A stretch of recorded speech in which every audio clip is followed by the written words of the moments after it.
Welcome back to Beauty Marks Podcast, a space where we embrace marks acquired through our journey.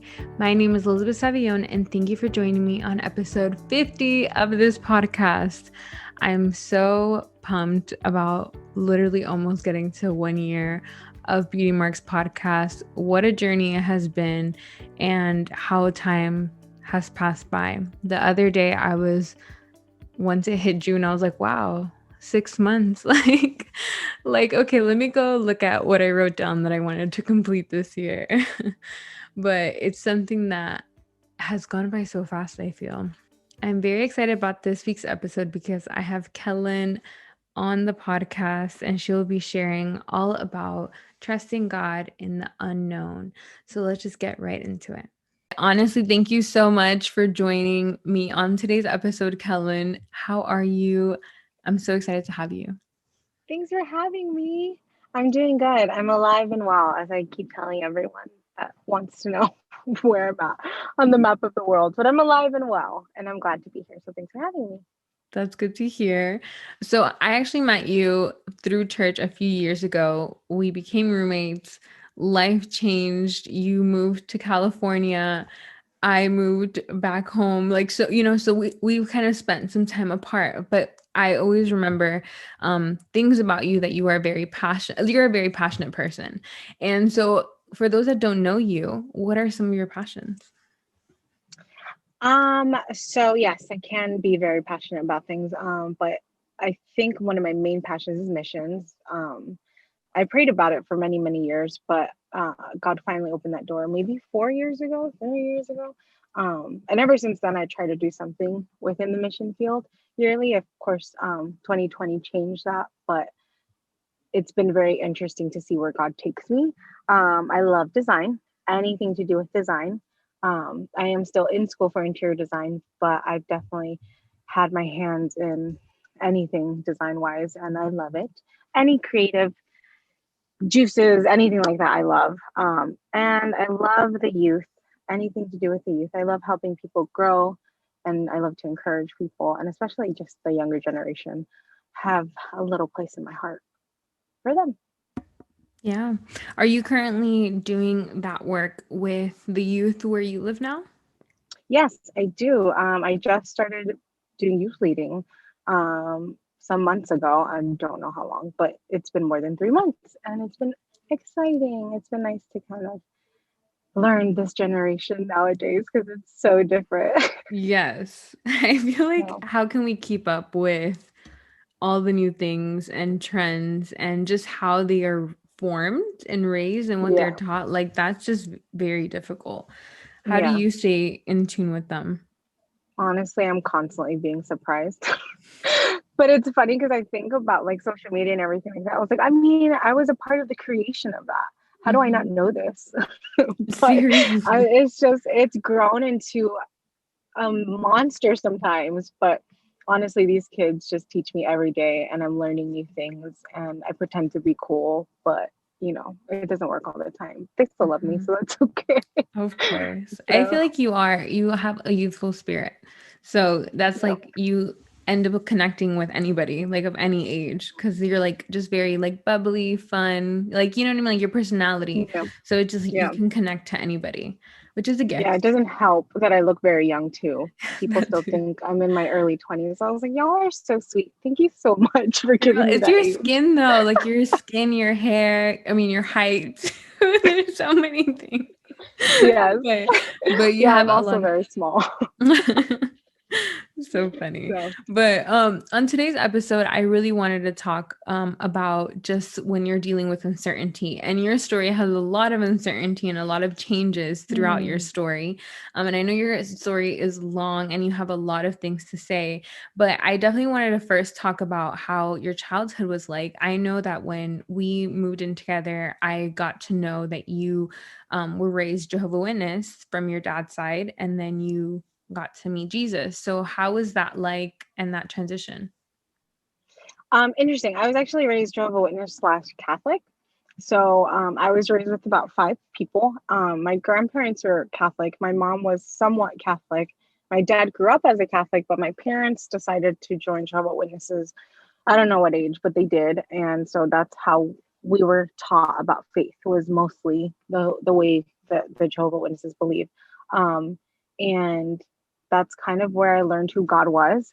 I then started, well, my parents got divorced, and with that time, I guess my dad wasn't really around to not allow us to go to any other church. And I think at the time, my mom was just very happy that, hey, my children want to go to church. Like, just let them go to church. What could be harmful for that? So there was debate on that, but I'm very thankful that she kind of gave us the free to do that, because I think at the time I really needed God. And I mean, everyone really needs God, but at the time I was so lost in a sense and so broken. I had just lost my uncle not that long ago. And it was rough. It was really, really rough. But I never was told that God loved me. It was more of He created you, and that's pretty much it. And there, I mean, there was a lot to it, but majority of me believing God was just that He created me, and that was it. I was to respect my God and be fearful of Him and move on with my life. But once I was shared the gospel and shared the message of Christ, and that I am loved and I am created in His purpose, I just never turned back. And that's the story of my journey with Jesus. That's beautiful. I know that it's different when you're raised in a Christian home versus like when you're not, but you did know about God. But I Yeah. can imagine some things were different. Like when you first Mhm. stepped into a Christian church or even a Catholic, I feel like every denomination or every church has a different practice. So it can be overwhelming or underwhelming depending on which one Mhm. you go to. So how was that first reaction for you? I mean, it was intense because Jehovah's Witnesses are very chill. Like, even just worship in a Christian non-denominational church is very loud, a lot of dancing. Not, I was not used to that. I was like, whoa. And I remember asking God, I love the message and I believe the message, but I need you to show up more than what these lights and what the energy is giving. I need to know if this is really real, then I need you to show yourself to me. And it happened all in a youth trip. We went, and it was just a few of us sitting in a tiny little room. And I think it was just my pastor on the guitar, or someone was on the guitar, someone was singing. There wasn't anything crazy. And the presence of God just felt so thick at that time. Um, and everything that I was questioning kind of just went away. And he showed me a vision, and it was of me in a garden with God. And we kind of just walked together. And he tells me this to this day, it's just me and you. And it's always going to be just me and you. And I think of that vision, and I think about that moment and how tangible he felt.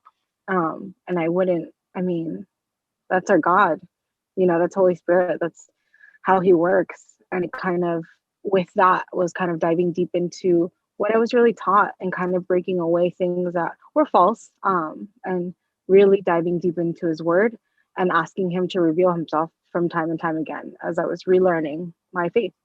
Mm. Did you have like mentors during that time, or how did you feel like you got to unlearn? Because that's very important because you learn from, your family dynamics and also just people around you and what they believe. So how did you get to really go in deeper and kind of, because you probably had a lot of questions for God. Yeah. Was that something for you that was difficult to navigate? And I feel like I'm still learning because it was such a long period. And when you're taught something, it's kind of like a habit of, this is how things are, and you kind of just live life until you're like, oh wait, no, that's not it. Um, but I had a lot of my pastors, my youth pastors were amazing. Pastor Jay and Julie, amazing. They really took the time to teach us and unfold any questions I had. But they always brought me back to the word. And there were, and my dad, I will give it to my dad. He's always taught me, one thing I take from my dad is that he's always taught me, if never just to believe what people say, but to really research. And so that's what I did. I had amazing pastors, like I said, other than Pastor Jane Julie, and just people that kind of always opened up that space for me to ask questions, but then always told me to go back to the word. And then it was my job to kind of go back to the word and ask God, okay, God, I need you to reveal yourself within your words. I need you to make it understanding to me and where I need to clear things up. And it was counsel, but it was also the work of the Holy Spirit that Hmm. cleared everything for me. So That's true. How did you and your sister, because you have a sister, which I know you haven't Mhm. mentioned on here, but how did you guys decide to change the dynamics? Because that was something that you also had shared with me, was just how you guys had made like a promise that you guys were going to change that, the way that you guys were raised and just Mhm. how things were to between you guys. Yeah. We that was a process. And I think it's still a process with siblings, but um we were raised in a household at times where no one got their point across unless they yelled the loudest or they were more aggressive the loudest, whatever it was. And when we first moved out together, we got our apartment together. We were at each other's throats, and I just remember us kind of just asking God and telling him that we know that this is not how he wants us to honor each other and how he wants our families to be, and that we had to break those, what are they called, Like generational. curses. Mm-hmm. um and it starts from us, and we can't live like that when we're not honoring each other.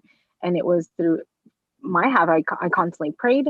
I constantly caught my tongue when I needed to. Um, I thought about her other than my own feelings. Um, whenever I would get very angry, I would kind of step away and have a conversation with God, ask him to be a part of it, and he would clear it up for me. And we would ultimately just honor each other, which we didn't. And we didn't, I guess we didn't really realize that we weren't, but that clearly it wasn't okay. And Mm-hmm. I mean, she has an amazing family, and the way that she tells me, the way she talks to her daughter, or how her and her husband chat with each other and just respect each other and love each other and put God first. Like, just seeing that God's been there the whole time, and I'm seeing the change, and I'm seeing God present and do what he has promised that he would do for us. So, Mm-hmm.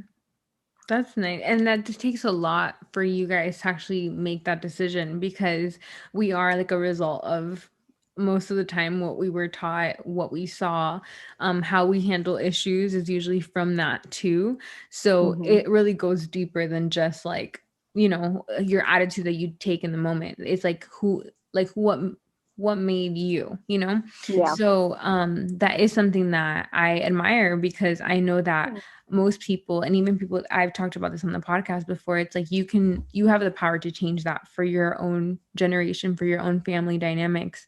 It just takes doing the work for it and kind of and then self-checking, like being like, Mm-hmm. wait, that wasn't right, I need to say sorry Mm-hmm. for this. And it's a very humbling experience Oh usually. yes. No, yes, it is. Usually.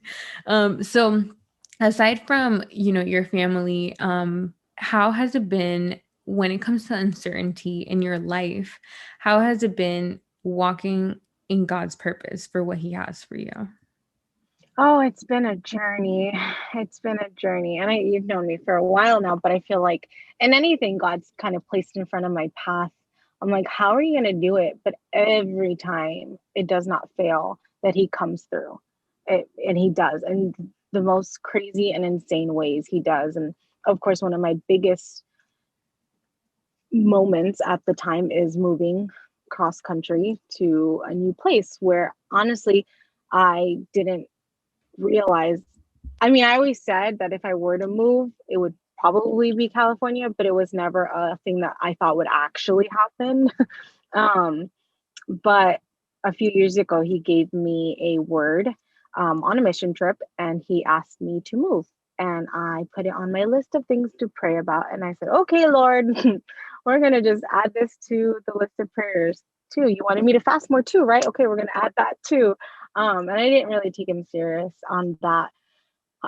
But within the last, I would say 3 years, he kept touching on that and kept um, revealing himself to that. And it was until the last year, not 2020, but 2019, I really dove deep into what I felt he had called me to.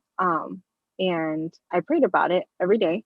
I started opening up to more people about it. It wasn't just something he had given me and I wrote down and I would pray by myself, but I did ask people to start praying, whatever it means, what that looks like.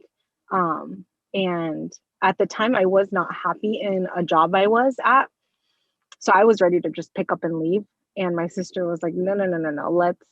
let's think about this. It's not wise, it's not smart. Mm-hmm. And I was like, okay, fine. But then I did start really, really praying about it. And I, in a sense, got a dream job. And I remember when I received that job, God was clear and said, this is temporary. This isn't your forever. But it is going to get you to the next steps. And I was like, what? Okay. Lo and behold, 2020 happened. Not knowing how that was going to be. However, one of the main things is when we were moving out, um, you came to me first, and I think it was you, and you were like, I think I want to go back home. It's that time. And I was like, you know, what's funny? I know that God's calling me and to be on a lease. I don't know how that's going to work. But I was praying. I was like, God, I don't know how to do this. And in Florida, at least everything's at least 6 months Mm-hmm. to a year lease. And I was like, I don't know. I don't know what you're doing, God. I don't know how you're going to do it. You know, if I need to move into a lease, then I guess I'm not going to be leaving here for a year. But if you are wanting me to move within the year, then you'll figure out the lease. I don't know. Mm-hmm. um, but he kind of made a perfect scenario, and I ended up moving with a really good friend that opened his home to me. He was never home, but he helped me stay in his beautiful brand new townhome, and it was a month to month, no strings attached. He knew kind of what I was leaning towards, and he was like, "Whenever you're ready." And again, who does that? Mm-hmm. Um, God does that, Yeah. and it was things like that where I was like, okay. And I remember giving God a list because I am that person. And I was like, Lord, if you really want this, here's a list of things that I think I need to make this move. Like, if these all come true, then I'll make the move. That was one of the things on the list, as everything else that he did on the list. But every day it was just seeking him. It was watching my everydays on what I'm doing and where he was leading me just in that day. Um, what did I wake up to? What did I think about? Where were my decisions going? Were they going towards what I feel he's calling me, or were they gonna back me up, or move me towards another thing that I know wasn't for me? And so with that, I mean, I kept praying and I kept seeking and I kept seeking counsel from friends and family. And ultimately, God was like, no, it's time to move. Of course, the pandemic happened, as many people lost their jobs. And for me, change is just hard. Even when I moved out into my friend's house, it was so hard because it was in a new area. And I was starting this new job. I had school. There was just so much newness going on that it was a lot for me. And I was like, how am I supposed to deal in California, God? Like, I feel like I'm going insane for these little changes. Mm-hmm. How am I supposed to pick up my whole life, my 28 years that I know, to a whole new unknown? Like, what are we going to do? How are we going to do this? Um, but he walked me through that. He walked me through that with grace, with understanding, with a lot of patience. And he did it. And so then again, I started my walk and like, okay, God, so you're doing this. And it wasn't until I fully said yes to the move where all the pieces really started to fall into place. Mm-hmm. Like, some things I saw, whereas my home, like the lease was something big, but I was like, ah. But then there was just specific things. Like, I prayed for a specific amount to move, to have that in my savings account. I prayed to be out of debt. I prayed to kind of just have everything seem smooth. And up until the week I left, like, God showed up. I was able to come with a good amount of savings. I was able to pay off all my debt. Um, I was able to, I mean, someone helped my move, like paid for my move to come over. Wow. So I was like, God, okay, if this isn't you, then I don't know what Mm-hmm. it is. And up until the week of, I was ready to pack my things, put them in a truck, and have them haul my car on top of the Mm-hmm. truck. Um, and just move over. And someone said, no, I'm going to pay for your car to be shipped. And that was within the week of me going to move. I was like, I don't know how you're doing this, but you're doing it. And again, it was a tiny little, I have this for you. Here's an idea that I thought he gave me.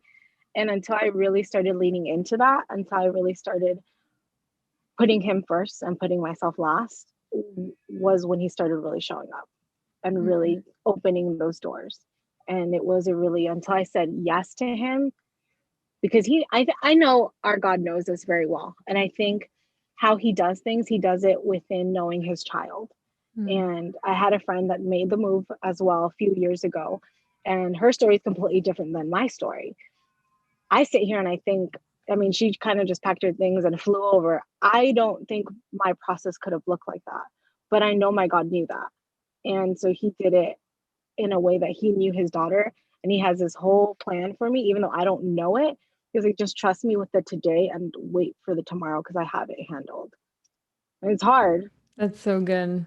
Yeah, that but is so hard. But for you to have that much faith to believe, like, how did you deal with the doubts? Was it seeing that he was showing up that kind of made you like, okay, you got this? Or were you still doubting what he had said to you?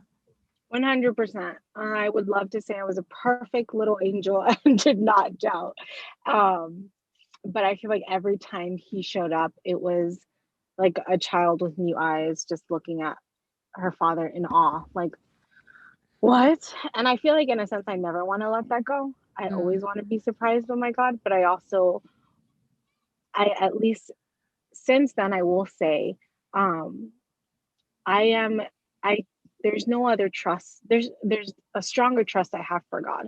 I feel like even moving and the process and everything, but I don't have to think about anything anymore. Like, I feel so trusting that God's got it. Like, I Mm. don't know how he's going to handle it, but he's got it.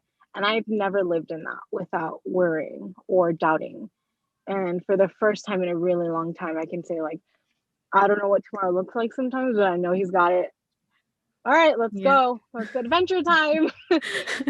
But, Like and it if this is challenged what, you to mm-hmm, be to stretch your faith to be like, this is yeah, you're not gonna mm-hmm, know. yeah. So, I mean, God's done pretty crazy things with me, but this is definitely the craziest. And um, we were talking earlier about an earthquake happening, and it was a conversation I was having with him before the earthquake. It was not a crazy earthquake. It was like a little, I mean, to me, a Floridian that's never dealt with one, it was a big That would deal. be so scary.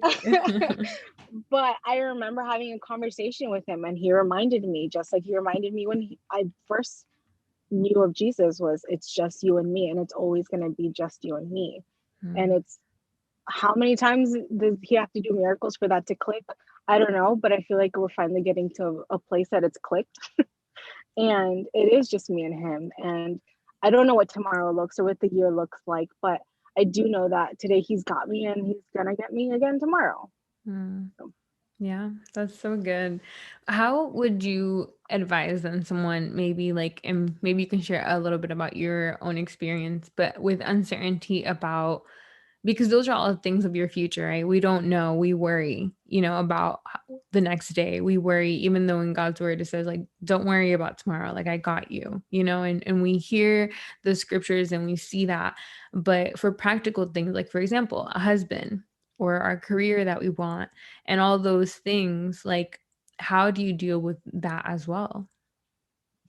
um, I think it's important to make sure you're being transparent with God as well. Mm. I think a lot of people fear being too truthful with God. Like, yeah, God, I kind of want this, but like, whenever you want. But it's like, no, God, I really want this. And I don't know how it's going to look, but whatever it is, like, just being open with Him. And I think that's how our relationship started growing. And I think that's with any relationship, really, because just like our best friends, sisters, brothers, boyfriends, whatever it is, like, they can't read your mind. Yes, our God can read our minds, but He wants to hear it from you. And He wants to know what you want. And even though, again, our plans aren't necessarily always what He wants, but it's just standing and knowing that what He gives us and what He ultimately has for us is better than what we could ever imagine. Mm. And sometimes that's really hard because you're like, no, but I really, really want this. And He's like, no, but I will give you that, but better. I think about the image of like a little girl. I think she's like holding a teddy bear, and Yeah. then someone's like, let me give you, and then they're holding like a bigger giant teddy bear behind them. And that's exactly who our God is. Like, yeah, we have the desires, we have whatever we want, but until they align with him, like it's not gonna give you anything better than what he has for you. Mm-hmm. And it's standing in the okay that he's gonna get it done. And yeah, it's gonna be hard. Like there was plenty of times that I cried my little eyes out that I'm like, no, I want to fly back home. Like, but no, this is my home now, and this is where he has me. And it's sitting and knowing, and again, having that faith and knowing that he ultimately knows your life. He has it written down. That book is written by him, and he's got it. But definitely you're going to have your moments, and that's the beauty of our God. He has grace and he has patience, and he walks with you through that. And it's okay to question, but it's definitely make sure you're transparent with him and opening up even when you're really angry or you're frustrated, because you'd be surprised on what he opens up and heals or teaches you Mm-hmm. within that. So Mm-hmm. Yeah, that transparency is so important. And like how you said, even in relationships, friendships, if you're not transparent, it's very hard to create intimacy. And same with God. Like I mean, he knows those areas, but being able to tell him that what you just mentioned about that image, I actually have one of my friends actually drew it out for me because mm, that I feel like God has taken me through that process. It's like a girl holding a teddy bear that says, "But I want it, God." And then is on the other side with a bigger teddy bear, and it's like, just trust me. And I feel like that word trust for a lot of people, and maybe you can relate to this based on how you were raised, your dynamic with your father, the way that you see God actually does affect how much you trust him. And mhm, so that has been something challenging for me to really see God in the way that he not only wants the best for me, has the best for me, but he knows everything about how my future is going to play out, you know? And he can mhm, like he can actually truly guide me. Like instead of a light shining and being like, this is what your future looks like, he walks us through to where we're going mhm, to go. And that is sometimes scary because you don't know. And mhm, someone that always wants to have a plan, I feel like that's the hardest because, like mhm, how you were explaining, God knows you. Like he knows that for you, it couldn't have worked a different way. Like mhm. he knew the way that you work. So I like how you shared those things. So what is something that you did that helped you through the time of uncertainty? Um, Honestly, it was remembering what he's done in the past, and whether it's writing it down, whether it's yeah, writing it down or going back and remembering the miracles that he did do in past times of uncertainty. I mean, even if it wasn't on my own life, there's so many people out here that has seen the presence of God and has seen him come through in miraculous ways. And I know that we all have stories of people and hear the stories.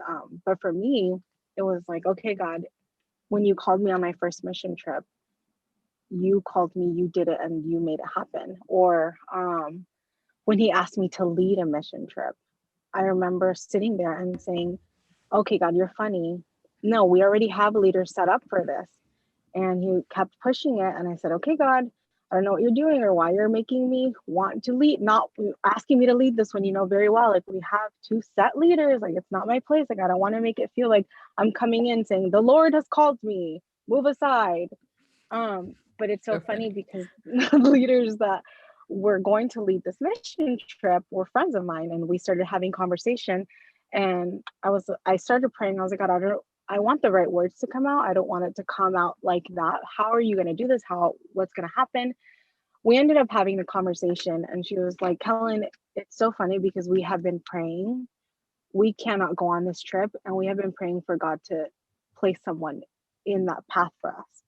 And Wow. I just, of course, baffled because here I am thinking that I'm gonna, God's called me and he's just being funny. But our God's not funny. Like he knows exactly what he's doing. But it was moments like that that I have to remember who my God is. So definitely sit there and write down what he's done. And don't forget that. Because that's the strength that you need to continue to move forward. Mhm. Yeah, and it builds your faith because you're like, if he's done it then, Mm-hmm. I believe that he's going to do it again in this Mm-hmm. area of your life. What's some encouragement or some thoughts that you have for someone maybe going through uncertainty and whatever their life looks like right now? You know, maybe it's not moving across the country, changing their life, mission trip wise, but at the same time, we all go through those moments where we don't know what's next. We don't know how it's going to look like. We don't know how it's going to be or how it's going to turn out. So what encouragement do you have? Definitely try to take it day by day. Um, Especially if it's something in the far future you're not really sure. Just take what you have today and kind of evaluate the today. Um, Take the wins of today and move forward. I'm learning how to be transparent with family and friends and God, and just making sure that you are being transparent, even if you are fearful, even if you are down, or even if you feel confident, just speaking into that and having an open mind to that. Um, and of course, going to God. Obviously, it should be the number one, but a lot of the times I feel like we tend to step back because we feel like God doesn't want to hear it anymore, or we sound like a broken record. But that's not our God. He wants to hear it. So make sure that you're stepping into his presence and make sure you're diving into his word.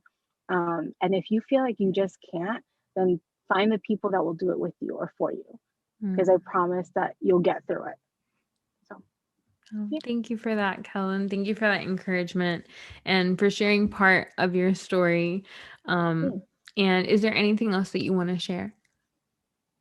I miss you. No, I do miss you. I But thank you for know. having me. I know. It's been great. It's been great. So, Thank you. You did yeah. amazing. And thank you so much for being vulnerable and sharing. I know this is one of the not going to be the last time that you do this. Okay. I always tell you this, Yeah. but it's true. It's like you're a natural born leader. So how can people connect with you and if they want to talk to you? Yes. Kellen.Michelle is my Instagram. Feel free to add me. Kellen is not spelled how it's pronounced, but it's How is it spelled? For those, it's because even when I spelled. first met you, you're like, okay, this is a breakdown because I was calling you something. It's an interesting name. Actually in high school everyone called me Kaylin for the longest time. That's another story to get into, but it's actually pronounced Kellen. And it's spelled Kahlan, and then it's dot Michelle, Michelle, regular. Yes. But it's a funny name. It's an Irish name. I am not Irish, but have fun with that, guys. Thank you.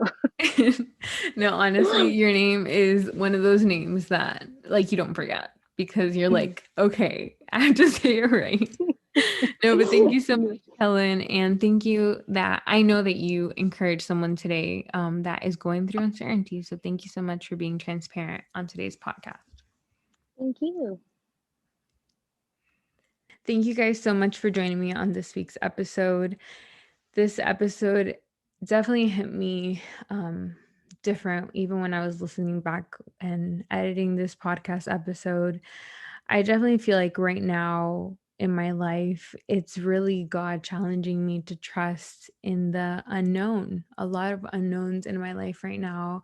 Um, and just wanting to do a lot of stuff. Like I feel like I always get in this position of like I want to do a lot of different things, but I just don't know what is my thing. And with this podcast, I would love this to be like my full-time only business and I make full income with this, but realistically right now it's not um what it can be, and so that struggle of back and forth and how is it going to look like in 2 years. I know that this past year I've definitely worked more into trying to be more present and truly trusting that God's got me. But some things that really stuck with me of this episode was just knowing that she said about until I started putting him first and myself last, that's when he started showing up. So just saying yes, and knowing that God has your back. He walks with you and you can be transparent with him. So whatever season you are going through, I really hope that this has encouraged you today, and if you have any feedback of this episode or got something out of it, definitely share it with a friend, share it with someone else. Thank you for all the support as always. Honestly, every comment, every like, every share, every word that is ever said about this podcast is honestly such a blessing, and I appreciate all your support.